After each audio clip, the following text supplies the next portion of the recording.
Bonjour. This is the Jagdpanther II. When you were grinding the Jagdpanther, you actually had an option between the Jagdpanther II and the Ferdinand once you got to tier 8. However, many years ago when they introduced collector's vehicles, they removed it from the tech tree and put it into there. Over the last 30 days on the EU though, this is the worst tech tree tank that you can buy. It has a win rate difference of minus 2.2%, which means that the average player who's getting 48% wins is only getting 46. And if you go by average damage, it is near the bottom again at only 980, which means that on average, people were only really shooting twice in this thing per game. And it also has one of the lowest mark requirements along with the Ferdinand and just above the SU-101. So you join me on Siegfried Line. This is not really the ideal map, if we're honest, and the Jagdpanther II, it does have some armor. Upon this superstructure right here is around about 250 millimeters thick, but there's also a weak spot in the gun, which you can just pen. You only need about 180, so it doesn't really have armor. Let's be honest.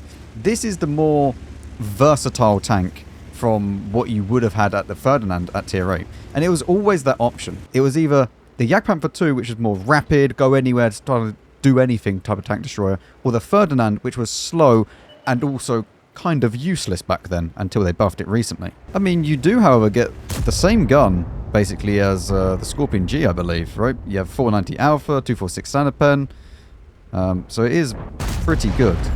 Didn't really know if we were going to pen that, if I'm honest, but we even get the tracking. Very, very nice.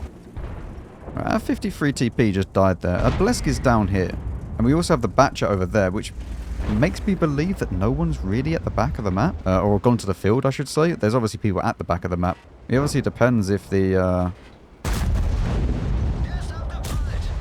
Yeah, okay. I was just saying, it depends whether or not the Batcher is actually getting spotted over there. The Bless took a big old hit, though, which is, not giving me loads and loads of motivation to really push somewhere and try and help our team. I think that we're on Siegfried Line. It's time to just sit here and do nothing. I mean, we are going to be moving around into the middle bit here to see if we can actually get some shots on maybe the Kalana if he's back here, or even the AAT-60 if they do push up. So the Blesk is actually down there with the Batchat 12T on the other side of the map right now, and our Batchat dies. That's not great. I'm not going to lie, that's not good. I mean, the Vipera has pushed up pretty far, and our 416 is going in as well. And the 53 TP has just pushed out that way. So let's try and get an angle on anybody that wants to try and push back this way, like you. I do fear that I'm going to have to be a little bit more aggressive. I should actually be able to peek this. What did I just... Did I spot the 53 TP? Yes, I did. I was going to say, I should be able to peek this and not get spotted, but I somehow spotted him through there, which is kind of insane. I mean, we have now pushed out the 53 TP, and he should die for that. The T28 is low. He's on 3 HP, so we'd be able to deal with him in a second. I'm going to load a premium here for that, though. Also, apparently I need premium to guarantee the pen on an AAT-60. This is the only thing that you really, really need to wait, and kind of much struggle with. Okay. Is the low HP of these vehicles. Only 1,150 means that you do have to be very, very careful, because a lot of the time you're going to have 3 shots and you're dead. There's a fine line between being aggressive and then too aggressive. Like if I'm going out here, it doesn't really matter if I take a few hits. I should be able to put 1 into him. The Vipera should be able to put 1 in him. We can then just back out, and then hopefully we should even be able to put 1 more in. And then we can just back up again, and now he's on a 1-shot for most people. So we trade our hit points effectively there. We use our hit points for the team.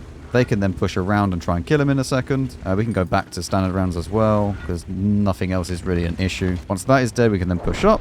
Perfect. I mean, considering we only need like 2.2k to free mark one of these things, we've done 2.5k. I'm pretty sure that's good enough for a qualifying as a half-decent game. I mean, let's be honest. You don't come to this channel for Ace Tanker gameplay every single game. Not too sure if that was the Artie that spots me or someone else. Maybe even the even 90. Yes. PTK killed the Vipera, but he's probably down the other side. He's actually shooting that. Okay, it's pointless me going for this. I should just continue going down this way.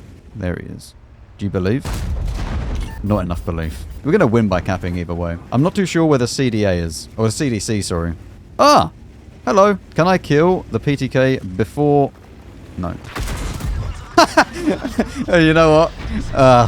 I don't know if he meant to do that, but it saved him. I mean, 2.5, 1.3k combined. Not too bad. Apply. Okay, well, welcome to Steps, and we are using the Peasant Loadout. We're going to go to the right-hand side, wait on the hill, and see what we can shoot. I actually forgot to mention what I was using equipment-wise. We're using vents, rammer, and optics. I think that for this style of tank, that's pretty decent. You want to have the optics to try and give yourself a little bit more view range. I'm also getting shot already. I mean, as long as we stay behind this bush, we should be absolutely fine. If they keep blind shooting as well, they're eventually going to get spotted for it. There's an interesting place for our Skoda T17 to go, but I remember you used to do, like, lower tier.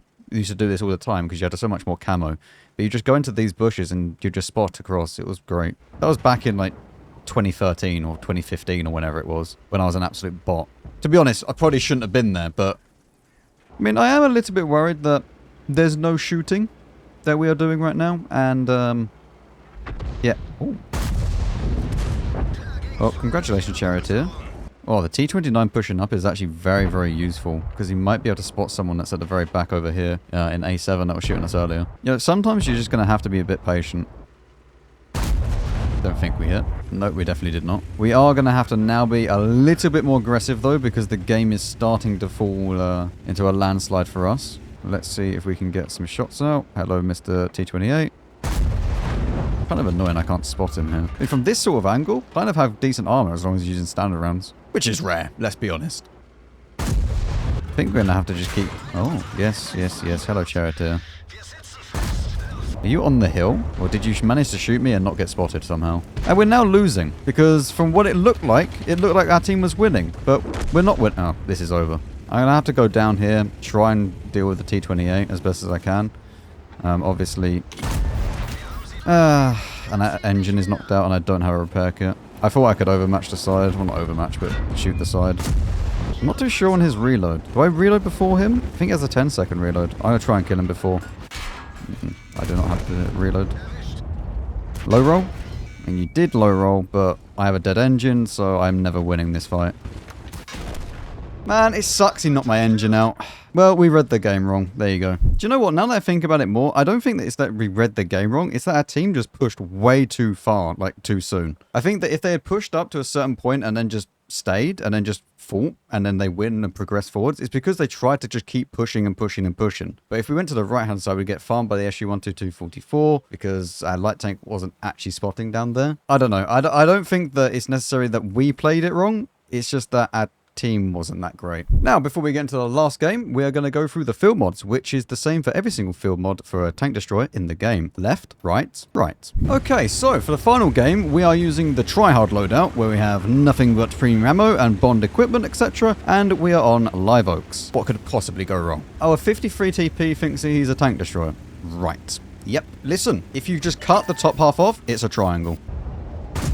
Worth a try. I'm a little bit concerned that their light tank is in the middle of the map here, and our light tank, I mean, it can spot a lot of stuff, but the problem is that we just get spotted every time that we peek this position. So they also have 3 light tanks as well as us, so yeah, good luck. I didn't even realize we have 3 light tanks. Okay, that's an interesting spot for an ELC even 90 to be. It's literally just here. It's in one of these bushes here. I mean, there's no way they got to that, no? There's the Batchat. Not really a big HE because it missed, but at least the Batchat does die for it. Now that was a big HE though. Very, very good. 2 light tanks dealt with. Goodbye. So our LT-432 is dead. Where's the other lights? Both of the lights are now in the mid. I don't understand the mentality of light tanks where they see like their other light tank and they go, yes, let's now go and sit next to each other. No, let's not. We are minus health and my Scorpion G just crashed. Right. You know what? I think it's time that we moved around to the city to try and put some shots into these and help them out. We have 2 XMs, which can actually one-shot a lot of these. Nice. I'm a little bit worried about the Grom, if I'm honest. I mean, I can take the shot from the Grom. The XMs can't. So, let's just go. Find out where the Grom's gone. Ah. Hello. No, don't reload in time. Yes. See? Doesn't even repair.